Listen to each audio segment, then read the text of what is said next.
You're not 5'11". Yeah, pretty sure. Yeah, you're the same height as me, and I wish I was 5'11", but I'm not. What is it?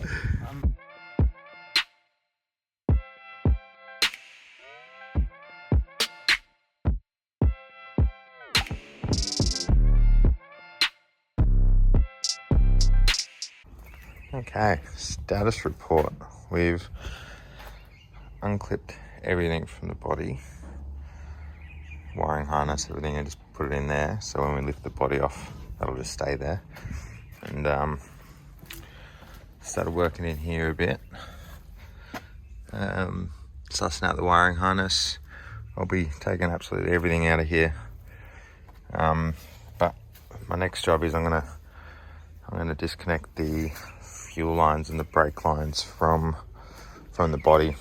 So I'm gonna crawl under there and not crawl, slide under there and get it done. Let's see how we go. So just in case you want to see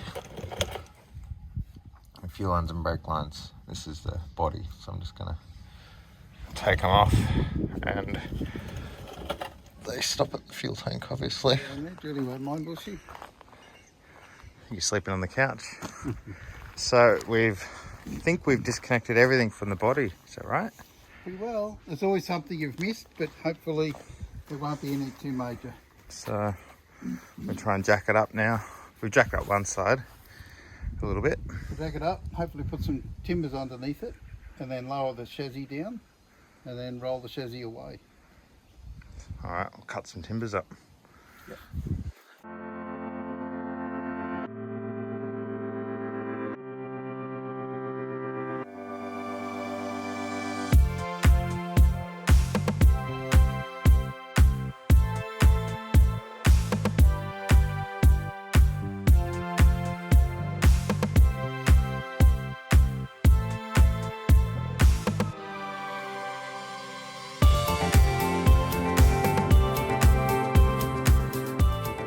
So Josh, is that body kit, is that going to be high enough yet? We need bigger wheels now. Yeah. I thought we'd get some earth-moving wheels off a big loader or something. How are we going to get in? Well, you can do a pull-out step. It's high enough. You got to remember it's not touching the ground yet. So once the wheels hit the ground, then we've got the body height. So what is it raised about? What, 2 feet, 3 feet? Yeah. No more Woolies car parks for you. Well, I'm Yeah. 5'11". What's that? You're not 5'11". Yeah, pretty sure. Yeah, you're the same height as me, and I wish I was 5'11", but I'm not. What is it? Look at that.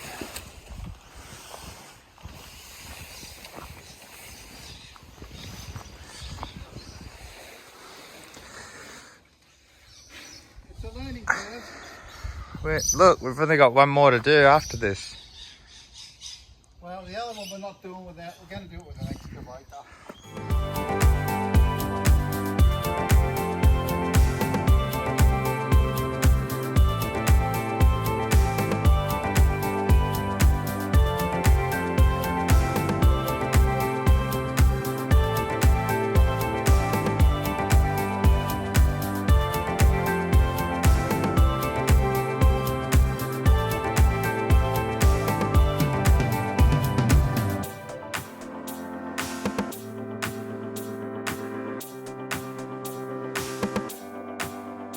So this is what the chassis looks like when it's just bare.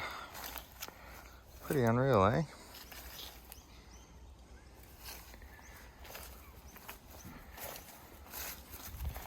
Dad had the idea of grafting one of these utes on, so you never know.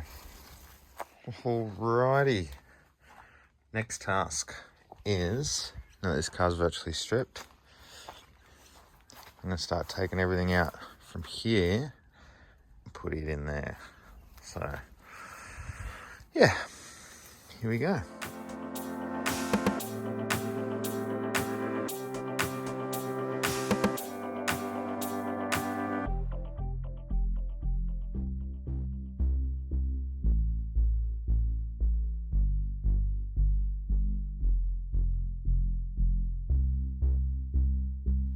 this harness I'm taking out runs all the way up to the drivers up there, and then we'll be putting that in here.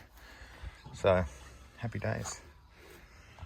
Okay, so this harness all done. So that's the one out of the other car, all the way back up. Got all the clips back on. Really actually pretty happy with it. Yeah, what we did notice, which was interesting, so my car, this is my seatbelt out of my car.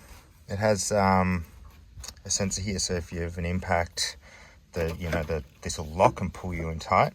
This car has the wiring harness for it, but it doesn't have the seatbelt part, which doesn't, so it's not plugged in. So in this case, because I didn't have a seatbelt, I used my one out of the other one. But that seatbelt over there, I just need to swap that out, but the wiring limb's already there, so I don't need to touch this wiring harness on that side, which is awesome. They've already got the plugs there, everything ready to go.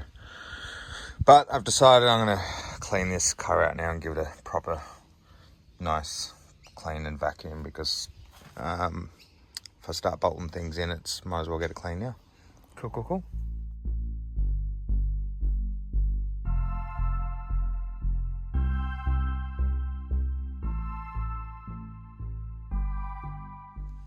So guys, I just want to explain why we're putting this body on that chassis. There's a few reasons.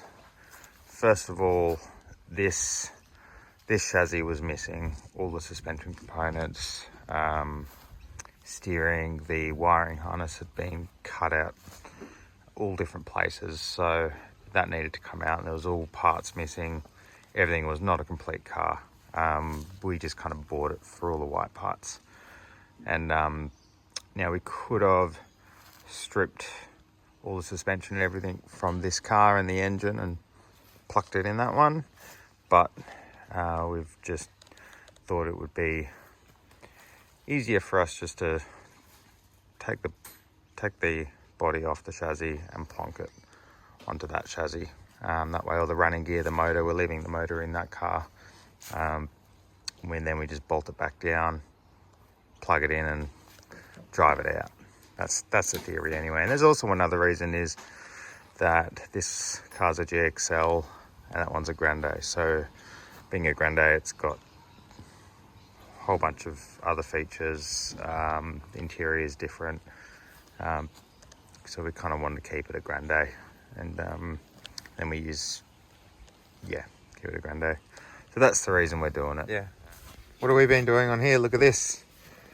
Shiny, just like shiny things. Bit of a bowerbird, really. We've put the door handles off this car onto You this see one. these are shiny too? Yeah, that makes a lot of sense. But it's better than these black looking ones. That's a front one, Josh. Oh, it doesn't matter. And it's Upside down. Yeah. But we've put this, what do you call them?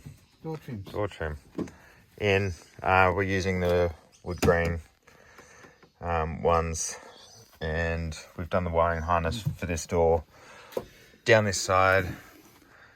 We got to put the door trim back on that one now. I thought you'd already done it. I don't know why I've come back and haven't put it on yet. Why? And there was a few other things missing, speakers and stuff, but we've taken it all out of the other car, put it all in. It's all perfect. And this will go here, won't it? Yep, down lower. Happy days. Yeah. Well, a lot of the wiring harness in this got cut. Plus, this was a standard Prado, and they call it a Grande, which is like it's a Fairmont or something, and this one here is a Belmont. They're Holden terms, aren't they? So Fairmont's Ford, yeah. No, Fairlane's Ford. Fairmont, I don't know. Yeah, Ford Fairmont. So anyway, so for you Ford guys, I'll say it in Holden and so this is the Fairmont, and that's a Falcon 500. And if it was a Holden, this would be the Statesman, and that would be the Kingswood. And, or if you want to go later model, you can say Executive. Executive. That's the Executive. That's why we're taking everything out of this one. One of the reasons, anyway. Yeah, so this has even got a second air conditioning unit in the rear for the rear passengers, and it's just got the shears. It's got all the gear in it. It does. It's a really nice car. Well worth putting back together again. But it's coming along nicely, anyway. Peter Anderson would be proud of us doing this Toyota like this. He'd love it. I don't think he watches my videos, but if you do, Peter, you'll enjoy watching this and watching Josh's project. I should be filming you, Josh. Why are you filming me? Give us the camera. I'll turn around. I'm camera shy. Let's go. It's your.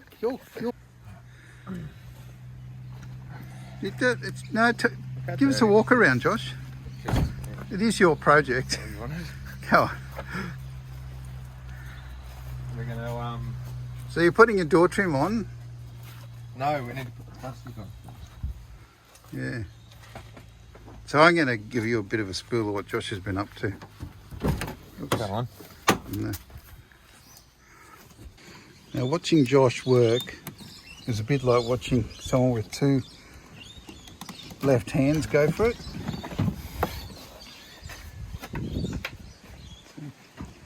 So why won't it go in, Josh? And no hair around it.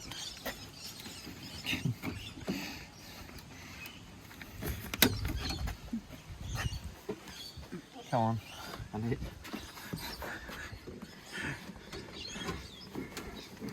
Hey. The wire? That's fine. He's got a good job here, isn't he? Hey, smoking. Needs a clean. It does. Fortunately, I don't have to do it. Bloody filthy.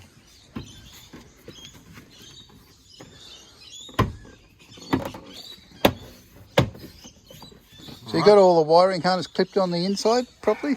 Yep. Yeah? Yep. So we've got to do the mirror yet? Just seems like a waste of time putting this in now before I give it a clean, but I'm going to do it anyway. Just put it in so it's out of the road and can't get damaged. Yep, back first, front inlaid. I don't know why I'm filming this, Josh, but I am. Alright. It's kind of nice to watch how it all happens, and the fact that it takes actually a long time. We had a problem with this rear door here because this was off a different model car, and not even all the holes lined up. We had to do a bit of a thing. But this has been in the accident, so it's a bit creased here, but we're going to live with it because it matches, and it's the only door trim we've got. It'll do the job. Put the speaker in, the usual. Alrighty. They're all in. And by in, I mean the silver handles and them. And yes, this is very filthy and I need to clean. I've been working on this for no reason. I fixed it. You Fixed. don't even want to. Stop being a big girl's blouse. Gosh. She's fixed. We've got a spare mirror now. All the doors are done. Did you solder on the plug? I didn't need to. I found another way. Okay. Now we're just trying to figure out a way we can get the shell up high enough that we can get it up over the engine. So we're going to put together a frame, block and tackle, lift it up. But yeah, we're just working that out now and how we do that.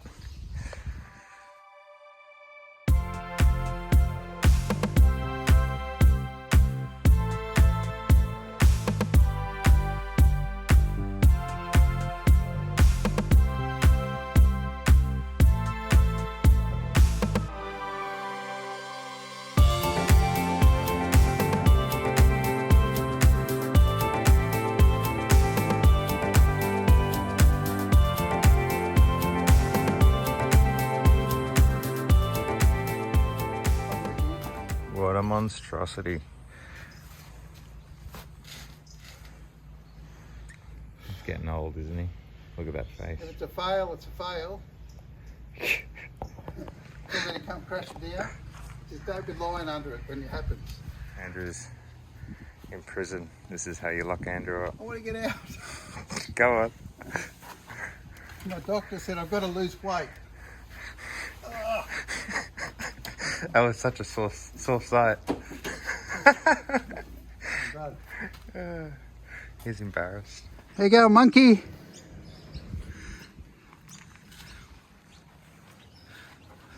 Alright. Oh, I'll get it in. Well, I'd put it in yet. This is just for insurance. Just to make sure that it doesn't shear off. So there's one in from each side now. That's why we put the cross braces in, so it can't shift. Why are you making that look so hard? No, I'm just taking my time. Stand up a little properly, you big girl's blouse. Anyway, so we're going to add 2 more. We're going to put another upright one and then one on the top of that so it can't twist. So that'll make it strong. And then we'll strap them together because I don't want to screw everything together. I think you're a bit underexposed. You know the other day I think I think you're overexposed. You know the other day when you scared me, Yeah. you didn't actually hit record on your phone. Didn't I? You hit record after the fact. Did I? That's from not wearing glasses. You clutched it. So Boo. I'm pleased about that. Yeah. All right. Well, I'm going to stop filming now because he needs help. I'll show you. You need help.